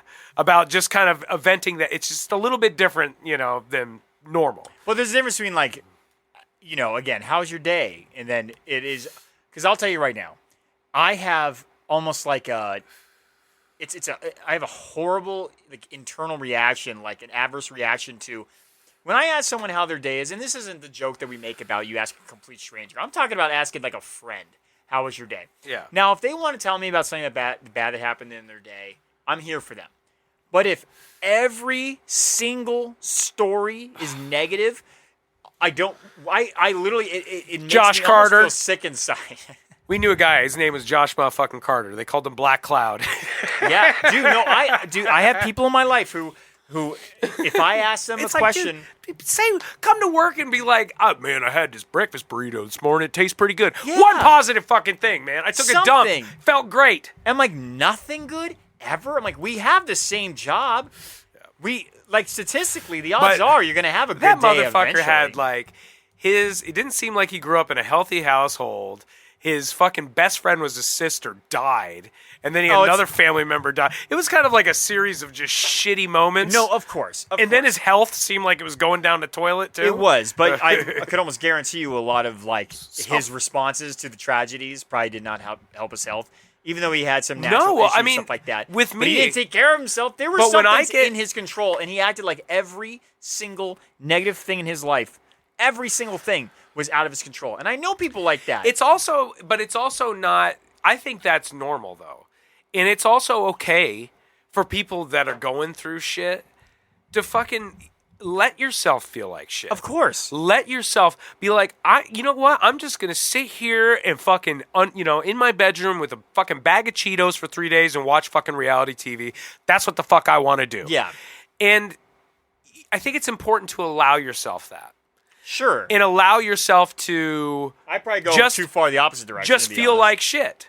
Well, the thing is you don't want to go to the opposite direction and just basically mask it. Yeah. You don't want to just hide the shittiness because it's just going to pop up and just like my hernia, it's going to start popping out in other places, right? Yeah. So it's good to, if you're going through shit, let yourself feel like shit. If you're sad as fuck, let yourself fucking feel sad as fuck. And don't try to change that for anything around you. I agree. There is a level. And I really don't actually go the opposite direction. I don't pretend like today I was telling Jamie, I was in a miserable mood because I hate my condo right now because it needs all this work done. Yeah. And I told her I was clearly angry, upset, not at anyone, just other than just at my home as a whole. Yeah. And so I gotta say most things in general because I think most of it, to be completely honest, I've been kind of lucky in the sense that I think that it's kind of natural to be a little bit more optimistic. But there's a good chunk that's a conscious effort that I make to be like, something bad happens. I'm like, fuck it. I almost approach it. It's a learning experience. Most horrible shit that happens to me, I'm like, it's a learning experience. I am never going to do that again. I'm not going to do that with that person again. That's how I try and approach most things. Yeah. But sometimes there are things that it just sucks dick. And I just got to be like, it just sucks, man. Yeah. And so I do that. I try to at least. Because I look at you and the things I hear you bitch about seem trivial to me. And then I hear about real things that are going on in your life. And you do not show that same emotion for those things.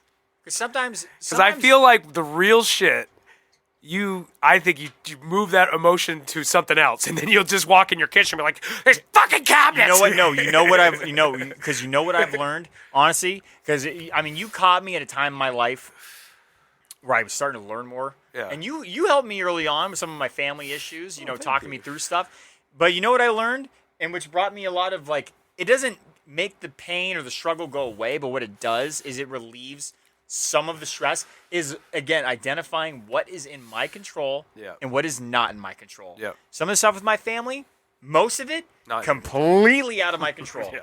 And when you recognize that, so there's a benefit to recognizing when something's in your control, especially when it comes to yourself. Yeah. And there's things that you can actually fix about yourself and make your life better. That's in your control. But when it comes to things about family members, like some of my family members, I'm like, that's completely out of my control. It's interesting because you're like, and it's not that I don't care, but I realize I don't have the stress because I realize I can do nothing. But look, here's the thing. So, and you might find this interesting. So your first instinct isn't to just go, oh, that kind of how your first instinct isn't to think how that affects just you. Yeah. Your first instinct is whether or not you can fix the problem. Oh yeah, of course. That's the problem. Probably because then, what you need to, I mean, you got to take a moment and just be like, you're helping somebody in your family and it's taxing on you in some kind of way. Kind of just let yourself feel bad for yourself. Be like, and this is a lot of stress on me for X, Y, Z, right? But your tendency isn't to just let yourself feel. Your tendency is to just jump in, dive in head first, try to fix the problem. That's true. No, I get what you're saying. It doesn't give you the opportunity to be like. I think you're definitely view the scene from like a panoramic view. I'm a tunnel vision on a solution. Yeah. Yeah. Well, haven't crossed that bridge. But I think that's how you cope with things too. Probably. Yeah. Probably because it allows me. Maybe I like the idea of being in control. It's just in general in my life. Absolutely. Yeah. And so, if I'm trying to fix something, it's because I believe that in some regard I can be in control. I have enough control over the situation to change it. Yep. And then it took me 8 or 9 years to realize I have made zero difference here. Zero. Yeah. Which was hard at first, but freeing at the same time. Sure, where I'm I can't do anything. Yep. I literally can't do anything. Yeah. I'm gonna stop now. Yeah. And yeah, you definitely don't want it, especially when it starts affecting you negatively. Yeah. And depending on what you're talking about, but a lot of times you could be enabling a person too. And Yeah. you don't want to do that Where either. you're they come to you for everything. Yeah, it's like a double-edged sword, Because right? you can beat your head into a wall, trying to help somebody that doesn't fucking want to be helped. Yeah, You know what I or mean?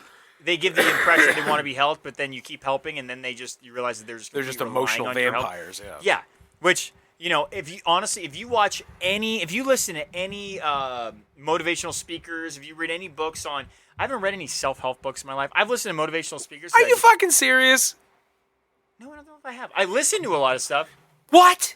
You are such a liar. Am I? I'm just forgetting. No, if I have. The fucking Who Wants to Be a Million or whatever the fuck it was called. You let me borrow that book. All those books are self-help books. The fucking the Tony Robbins money one? books. Did you read that? Tony Robbins. No, he wasn't Tony Robbins. I remember it had a lawn chair on the front, like at a beach. But Automatic Millionaire. That's the book you gave me. Oh, I guess. Well, I read a lot of money ones. Yeah, that's probably basically self-help. The book you just asked that I read. I never read that. 12 Rules of Life. That's a fucking self-help book. I had only bought that because I thought it was interesting, and I bought 2, and I gave them both away. And I'm going to read it for the first time. Look, okay, correct me if I'm wrong. Maybe this is just my stupid misconception of you. But I've always even told other people, I go, Ryan loves that self-help shit. He's read all these books about, how to make money and financial things and how to better your life. Money stuff I've read. Yes. Is that true or I've not? read money books, but I've never read this happiness book is the first book I've read that's like emotional type a shit. take on how to change yourself, your mindset for a healthier, emotional life. I've only ever read money books, Oh, okay. And so this is the one that I lent you that I just borrowed back. Yeah. I never read that. I'm going to read that now. So I won't be able to say this in a month. That book was okay. Yeah, I don't know what to expect, Yeah. but I'm willing and open to listening to people who I think know what they're talking about. And I don't always agree with everything, but if I can That's pull... okay. Because I don't feel like Extrapolate the gems. I don't feel like I'm so easily influenced that I read a book and I'm just You should sold. be like that. Any of those self-help books is how you need. You can't take any of this shit as gospel. No. You can't even take the gospel as gospel, okay? I know we're going to piss off all the I'm going to church later. 11 fucking listeners here, but we fucking love abortions. And No, I liked homeless abortions. That was my stance. Remember? that's not cool, man. That's not cool. It's poor homeless people. Yeah, they're poor. They are poor. I mean, literally. Yeah. Poor homeless. Tall, 7-foot people. You're like, look at these poor homeless people. Be like, yeah, poor them. Be like, no, not like that. They're just fucking poor. Poor they gotta bitches. need money. It's so true. They're homeless. Pieces of shit. All right, hey, really quick. I know we've been everybody's just fuck you two. Hey, fuck you. Speech. I brought something with me. I don't even know Fuck if we you can talk back, about guy. this for more than 30 seconds. But I was taking a shower. I just smelled earlier, so I took a shower. Oh, fucking. Yeah, so Sulfates shower, and there's multiple phthalates and there's a commercial on TV, Squatch soap. The guy's like, long haired dude. That's a very popular way to do commercials now. It's just kind of funny. He's just quick. He's just moving through. He's talking fast. He's talking about his soap, other people's soaps. How they suck, Matthew and he's awesome. McConaughey. Yeah, and he mentions how all other body washes are basically deodorants classified by the FDA, and only his shit is just oils on top of oils on top of elf farts and dwarf tongue. Dude, elf farts are mad good for you, bro. And so I was taking a shit, and I wasn't thinking about this. I was doing this, but I had gotten one of those soaps not that long ago, and honestly, I thought it kind of smelled funny. Not that one. I didn't have that one. I got one that because everyone's gonna jump on the train. The Squatch is the McDonald's of natural soaps, and now there's fucking 10 companies who are doing the same shit. So I had one of the soaps from those other companies, and it's stinky. You got the Carl's Jr. It stained my tub, by the way. So I don't know what kind of. Yeah, it stained fucking blue and red on the corner of my tub. Yeah, natural oils. Fuck you. And so I was taking a shower, and in my shower I have Dove natural moisturizing lotion body wash on one side. Dude, that shit feels good though. I love that stuff. Yeah. It always feels so silky. Yeah. I like touching myself afterwards. Yeah. That's my excuse. I was sorry, Mom. I used Dove soap today. I'm sorry. And then I have these two weird pink box cubes that are apparently your body wash. I thought at first it was like the shit you put in like a Scentsy. Doesn't matter. And then I have this body wash that I got from the bargain market for like $2 with Jamie, and it's called Ivory. Since 1879, moisturizing body wash, hint of cotton. I think that's the smell. Bro, that's some racist ass fucking body wash, bro. 1879, hint of cotton. Well, Slaves. isn't that when was the Emancipation Proclamation? Wasn't it like 18? That was before then. That was like 1860 something, It was maybe. Before then, but yeah, it's all right. But you know what they did after that? They take the slaves and be like, "Hey, you got nowhere to go. You can stay. We'll pay you a penny." Oh, that's no. Right away. Well, no, they didn't. Some of the slaves they just didn't tell. They didn't even know. They didn't have email. They were on the mass spread. They're like, oh yeah, what's it gonna take 2 years for them to find out? Yeah, of course. Let's not remember all the violence and lynchings and stuff happened was post Emancipation Proclamation when that soap was made. Yeah, Ivory. Yeah, hinting cotton. That means it's fucking slave tears, man. Slave tears. Where is this made? This will be so telling. Let me see. Oh, Cincinnati, Ohio? That's actually like... I feel like it's racist. No, they were a little northern-ish. I always forget about Cincinnati. Isn't Ohio like northern-ish? Like mid-northern? Yeah, it's above, I think that was above North Carolina. I think I think technically they were part of the they weren't the Confederacy. Yeah. No, they were above. So maybe they kind of liked they like half DC, like black people. Virginia. Anyways, so I was showering with this stuff, and as I'm showering, I don't think that's true either, because you got to hear a lot of the killings and stuff like that happened when they had the mass migration of black people going to New York, and a lot of the Irish dock workers fucking would go on strike, and they basically, they like murdered these motherfuckers. Yeah.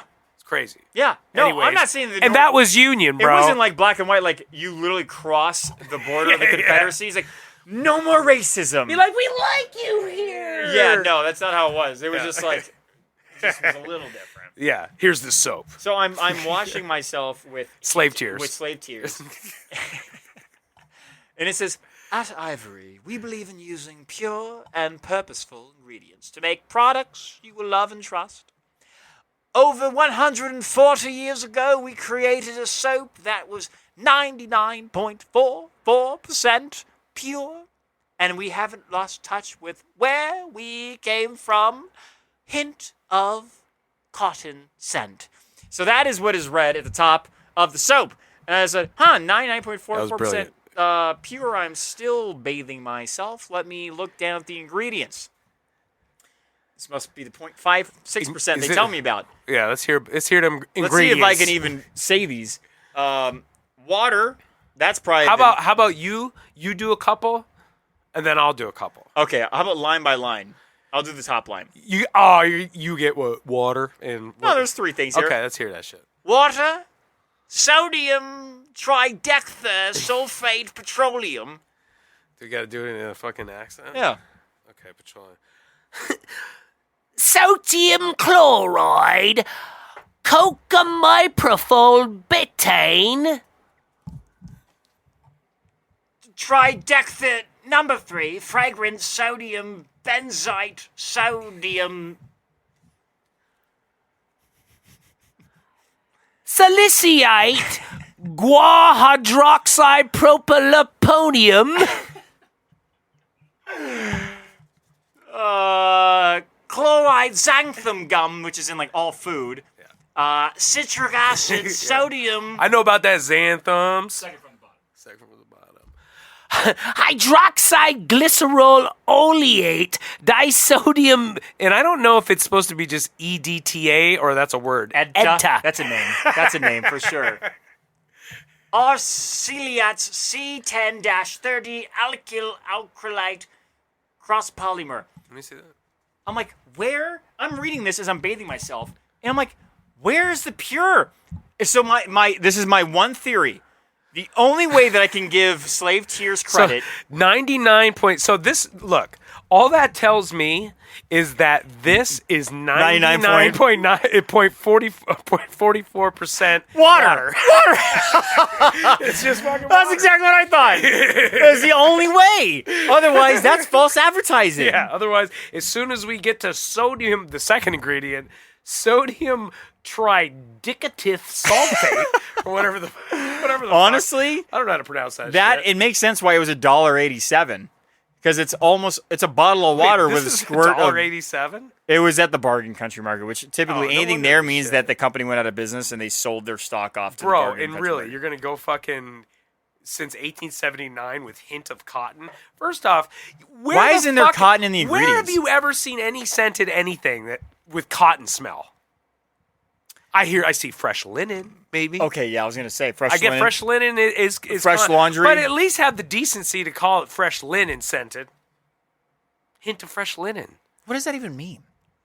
Is linen like Linen's linen like fresh from cotton, the factory? Linen's like cotton. It's I like know, a but cotton linen fabric. is fresh linen. Is that linen? Is linen like a thing that you farm, like cotton, or is that a manufactured? Is that Well, you're gonna. fuck It's is already processed, so linen linen's is a made of processed cotton. thing. So it has cotton in it. So they have to, harvest the cotton, and then they have to have a manufacturer. well, if it's manufactured, then what's the freshest form of linen? Straight out of the factory. What the fuck would that smell like? Cardboard box? Because cardboard boxes smell like farts. yeah, probably. I don't know.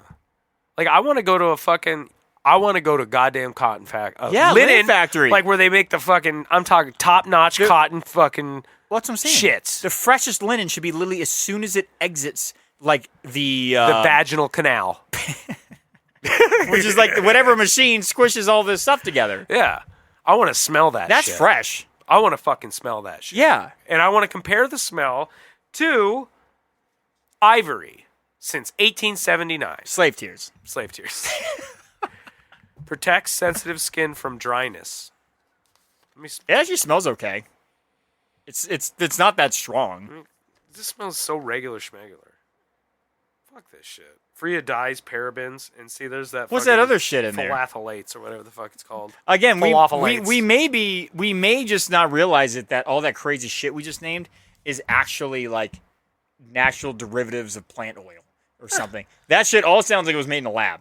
Those 52 ingredients we just read out. No, that shit seems fucking natural to me, man. I don't know. That's a lot They of didn't say natural. They descriptors. said pure. Yeah. So pure xanthan gum.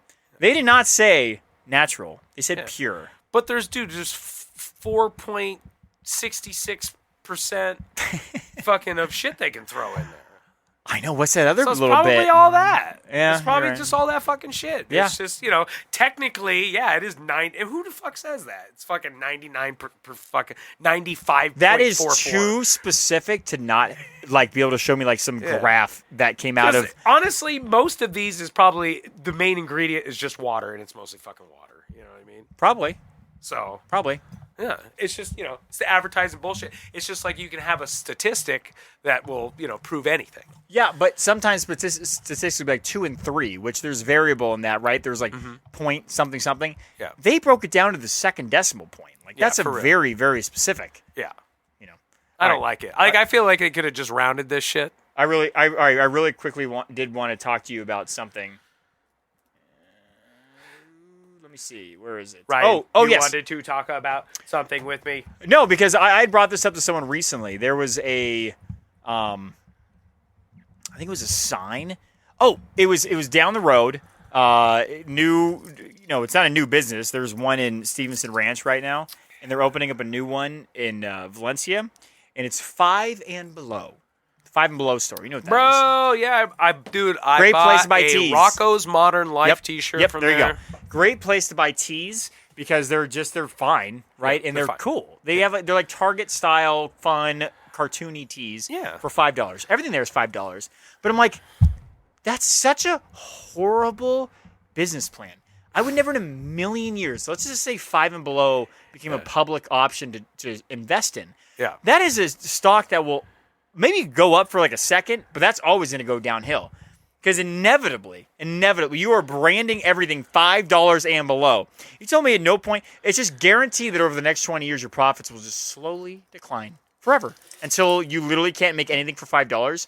Yeah. And then what do? You close down. Well, dude, I mean, look at there's a lot of dollar stores out there. So there's some, I can't remember, like a Dollar General. Like you'll go in there and you'll be like, that's $5.99. What the I don't fuck? understand the store at all. Nothing there's $1 anymore. Yeah. So, and then there's some that are like Dollar Tree. I think is pretty much it is $1 for anything. Yeah. And they may have like milk or some shit that's like $2. Well, Maybe. I just sent you the headline of an article basically saying that like the dollar store will soon be running out of shit to sell for $1. Yeah. That a lot of their things, and I'm like, Dude, but you can get duh. like, if you're gonna buy. Look, you're gonna go to the movie theater, right? And you're gonna buy your fucking candy. Don't go to 7-Eleven because you go to 7-Eleven, you're gonna spend like $3 on a candy bar. Sure. You get the same fucking shit. The dollar store for a fucking $1 right now. I know. It's dude, you can save. Look, people, get off your asses. Go to the dollar store before they start jacking up the prices on us. Well, that's just it. Like, how do you change? Are you going to change the name from all your stores? Because this isn't. So it obviously the $1.50 store. That's kind of funny. You'd have to change to the $2 store. You have to across the board. Bro, the $2 store, I mean, it's so close to $2 horror. Oh, yeah, it is. But you immediately increase your profits by 100%. Immediately. Across the board. Yeah. Because you know what? Other companies, like, it's one thing about, like, Carl's Jr. Carl's Jr. had the $6 burger. And then their entire advertising campaign was making fun of places for having burgers that cost $6. Calling basically the restaurants the shitty restaurant hamburgers for $6, and ours are whatever they were. Now you can't find fucking a single item, like real menu item there under $6. I've seen this happen in my lifetime where obviously we're McDonald's, the dollar menu. Shit used to be a fucking $1. Oh, it's all gone. It's Now a value it's menu. the value menu. Yeah. But there was a fucking like little limbo fucking period where they came it was back for a still second. called the dollar menu. Yes.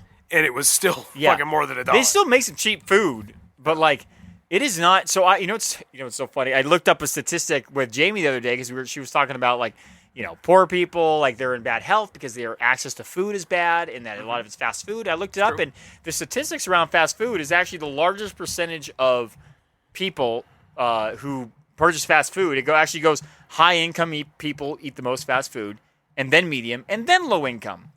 And there's a lot of other statistics around it. And for me, I'm like, that's probably just based on a percentage level because fast food is not cheap anymore. Again, I don't believe it because if you see anything like then on top it says fucking Republican View, you're like, I know what you're trying to do. Well, no, I'm just like, when's the last time? It is not easy to go to a fast food place and get a lot of food for cheap anymore. No, I It's mean, not dude, you're still easy.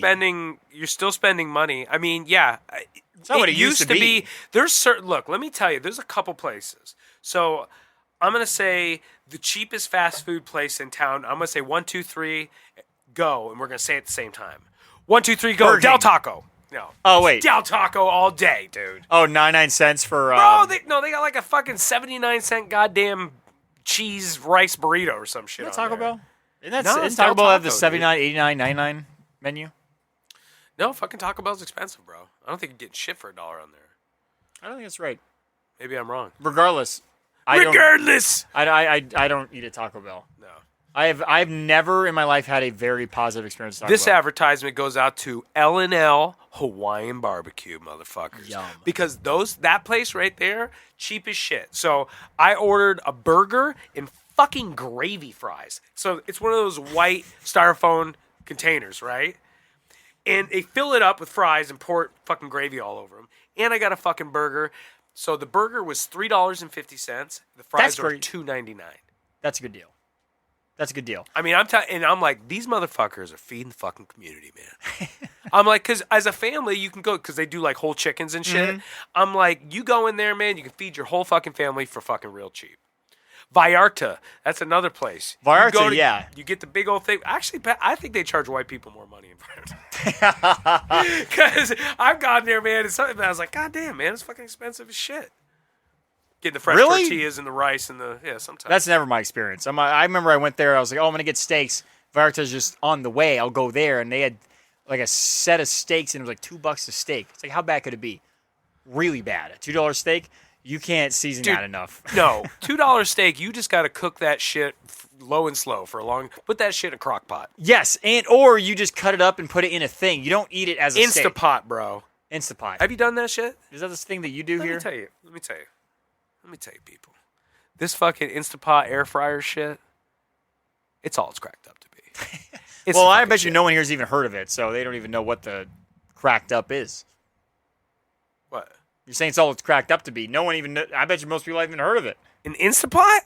We know of air fryers. We know of crock pots. We know of. Man, I know everybody at home is sitting there right now in your cars. We're an hour and a half into this motherfucker, so that means like nobody's listening. Yeah, no one's and I'm listening. telling you, they know what a fucking Instapot is. All right, I didn't know what it was. God, I'm gonna put that in the goddamn title of the episode. Do Instapots? you know what an Instapot is? You know what that means? It means I have to find an image. Well, Instapot image actually be way easier, but it's like it entails 60 seconds of our entire podcast. I really just have to show But a that's picture the of a fun fat part. person, and then it's like, or this, like it's like this is what encompasses the whole podcast. And it's just like we just- talked about that for like 10 seconds. Wouldn't that be funny? But it was at the last minute of the podcast. Just have literally just and an that's all our Instapot on there? short-term memory remembers. I know. Well, I just say when I'm coming up with those Instagram or like those Facebook posts, I was like, what the hell did we talk about? I have 'cause no we talked idea. about nothing. Yeah. Yeah, this is like the Seinfeld of podcast. It really is. It really is. Yeah, it's outrageous. Oh, and there was one other thing. So I Not the money of Seinfeld. Yeah, so I went out to my car today, or it was yesterday, whenever I text you. And I'm sure you've had this in your life where someone will put a little, whether it's a business card or a little baby under your brochure windshield or something, that says, windshield wiper. we buy cars. Oh, yeah, You know, they're trying to buy your car. yeah. But these people aren't sugarcoating it at all. We buy junk cars. Okay, that's what the business card said. Yeah. And it was on my car. And I'm like, man, I know it's older, my Infiniti. Like, you wouldn't know it's super old. It's got a lot of problems, mind you. But it was on my car. And I looked around me. No other car had it. And so I looked at my work truck, and my work truck had one. I'm like, what the fuck? I'm the only person here with these junk Wait cars? a second. The Infinity? Yeah. That's a fucking nice car. I know. I'm like, it's got a lot of problems, but your work truck, I'd put that shit on there too. that's old. Yeah, that's old. But you know what's funny? That work truck has zero problems. Bro, that's whereas such a low key like diss to a motherfucker. It totally just is. just put that on your car. We buy dog shit. Yeah. You know? I'm like, hey, what about his car? Yeah. His car. It's like the neighbor with the asshole dog. You give him like the Frank's euthanasia fucking card. Dude, I got in the car. I'm like, fuck you. As my radio doesn't work, my lock unlock button doesn't work. I can't move my seat because it won't go back. I can't turn my mirrors. My horn doesn't work. My tires deflate Wait a second. randomly. So, I mean, if anything, they took a look at that car and it was an accurate assessment. It was, but none of it. It was almost like it was the opposite of don't judge a book by its cover, because the cover of my car's book is actually pretty good. Yeah. There's just no words on the pages. That's my car. Like, you look at it, you're like, oh, it's pretty nice. And I'm like, well, nothing works. Yeah. The door opens and closes. That's about it. Yeah. So it's like they knew something. They got Dude, the man. inside scoop on my car. Yeah, usually you dude. see that like it's like a white, it's like a cardboard sign with a Sharpie. It just says "We buy junk cars." On it. Yep. So I've had that a lot in my life, dude. When I had Ethel, my old Ethel, little Buick, that- yeah. that car would always have those stickers on there. I'm like, fuck you, man. Legend. You can't have my car. Probably should have sold it before it broke down. I don't know. That was something that with that car, your relationship with that car kind of made me like you a little bit more because I just thought it was so weird. You're just like relationship with just this shit Buick that you named, and you had this like relationship with that car. It was just I don't know. Well, it's because man. like clearly I'm cheap. Hence me driving that car. But you were adamant. You're like, I'm gonna fucking drive this thing in the ground, and that's what the fuck's gonna happen. That car drove smooth. It was comfy. Everything worked until it all didn't immediately. Yeah, 370 billion miles. No, I actually didn't have that many miles, believe it or not. But you know what's so funny? So like my car. This is probably anyway. So the car finally died. Like there was a lot of moments where, and if you have an older car, you can relate, where you have an issue. Check engine light comes on, car starts running funny. It's kind of like a dog, right? Where you're like, all right, my dog's old. I don't know how much I'd be willing to pay at a vet. Like before I just put him down. Like I don't know what that number is where it's too much. I'll know it when I hear it, right? Like if your dog's 15, $800, it'll make your dog feel better. $6,000, like, I loved you, Billy, but it's time to go. That's how it was in my car. I never knew the number, but I knew when I heard it that it'd be too much. Yeah. And my car, one day I was driving, and it was like smooth, and it was like, and it was like shaking. And I'm like, oh boy. I just drove it straight to my mechanic, just left the keys in the car right outside the bay door, and walked home. And I called him the next morning. I'm like, my car's out there. Let me know. I heard from him like that night, and he's like, he didn't even give me a number. He just told me no. He's just like, it ain't worth it. I don't want basically. Yeah. He's just not worth fixing. Bro, let me tell you something. So, some lady hit my car. I was in the Target parking lot. This is recent. Yeah, recently. Oh. Probably about 3 weeks now. That's recent. So I'm just parked in the car. I bought some magic cards. Kind of looking at them. And all of a sudden I feel bam, and my whole fucking car shakes. In the car next to me, the little girl sitting in the back seat must have fucking kicked the door open because that door just went boom and just gouged the side of my car. So we exchanged information and everything like that. Was she cool? And she was. I mean, we'll see. We'll see. She was nice. She said she apologized. I took a picture of her ID. I started a text thread, just making it obvious that you hit my car and blah blah blah blah. Yeah. We're gonna do this. So I got the and it's a small gouge. It's probably the scratch is probably about an inch, square almost, and it's dented in a little bit. I got an estimate. Can I guess? To fix it. Go ahead. $1,100. $1,700. Woo! That's outrageous, dude. So just tell her to give you $1,000 cash and it's even. So I'm currently waiting for a response from her. I might do something like that because she said I don't want to. She goes, don't want to go through insurance. She goes, do you want to go? I don't want to go through the insurance. I'm like, that's fine. She goes, we can work this out. I was like, well, initially told her I don't know. I'll let you know. Then later I told her, I'm like, don't worry, we don't need to do the insurance thing. That same day she did. Yeah.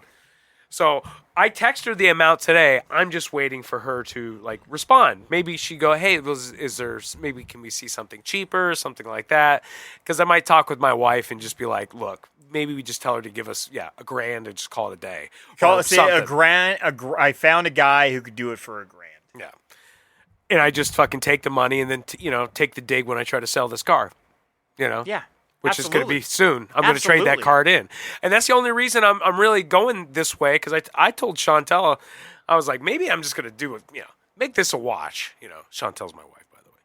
I was like, maybe we should just, fucking, or tell her just give me $200 or something like that. $500. Minimum. So minimum $500. Oh, for sure. Yeah, for sure. $1,000 is a bit of a stretch. If you're just looking to pocket some cash, $500 makes the move. Yeah. For sure. That's what I told Chantel. I was like, maybe just fucking, go on vacation for a couple of days. Fuck yeah, I'll take a ding all day, dude. Often I've had we'll take the ding on the car. Dude, I've lived most of my life driving cars that were pieces of shit, and that every time I go through a light, or there's a reason I have no fear. when I'm driving around and cars are coming near me, like I'm not gonna actively, I'm like I'd make a little attempt to get out of the way, but I'm half praying that they do hit me because I'm like I need a new bumper, I need some new tires, and it would be so convenient right now, like a collision that hit the front of my car.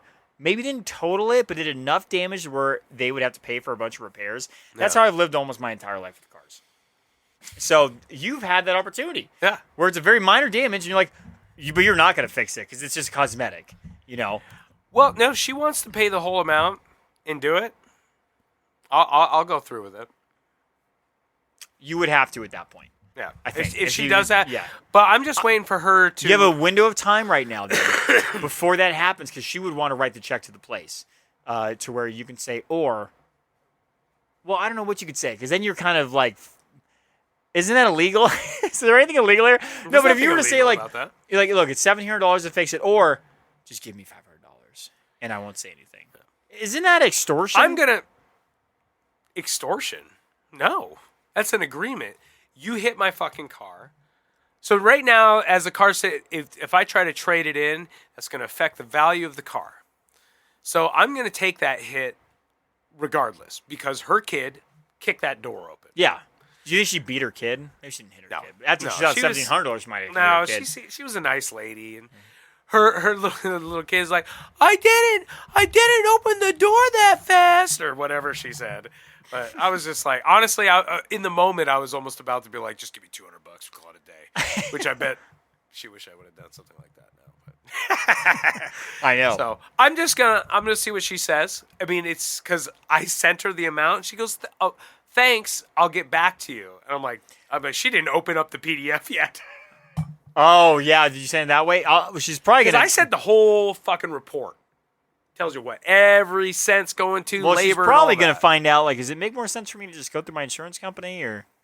Well, that's what she already said. She goes, maybe I'll go through the insurance. So if she decides to go through the insurance... Dude, you have a limited window of time here. You got to hit her up and say $500. No. If she says the insurance, I'm like, I go, we can do that, because I know she wants to avoid that. I'm like, if you want to just, if you want to just settle this with just less money and just give me some money, some cash, give me money, give me money. Did you get the $600 from California yet? $600? Yeah. For what? They've been direct depositing $600. It started a month and a half ago. It was the California's last stimulus thing. Really? Yeah. Jamie got it. Bree got it. Matt and I haven't gotten it. Oh, I gotta look. Where's my phone? Yeah, you probably didn't get it. Dude, where's my money? Or that's just how you are. You probably did get it and you already spent it. That is how I am. We'd just be like, oh, we got so much more money this fucking month. No, we would fucking notice it. At least I know my lady. My lady would notice it, not me. Yeah. Because you're like, man, the weed's better this month. I'm irresponsible. Irresponsible. How do you think we did? Think we did good today? Different route. I don't think we were quite as obscene. You want me to give you a would you rather question to end it? Or you want to just end it on a non cunt shit fuck note? Motherfucker. No. Slurping on the labias. Oh God. That's more appropriate. Sucking on a chode. Oh God. Human centipede. I'm going to church soon.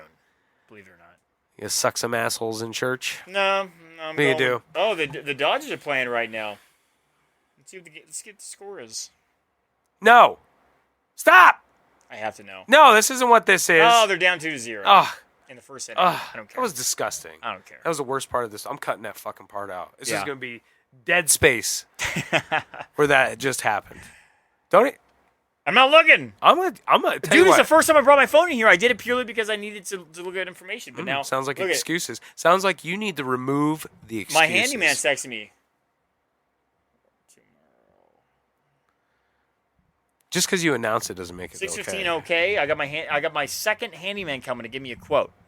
For what? My kitchen and my electrical and my floors and my emotional health, which is essentially they're connected right now. How much money are you willing to spend?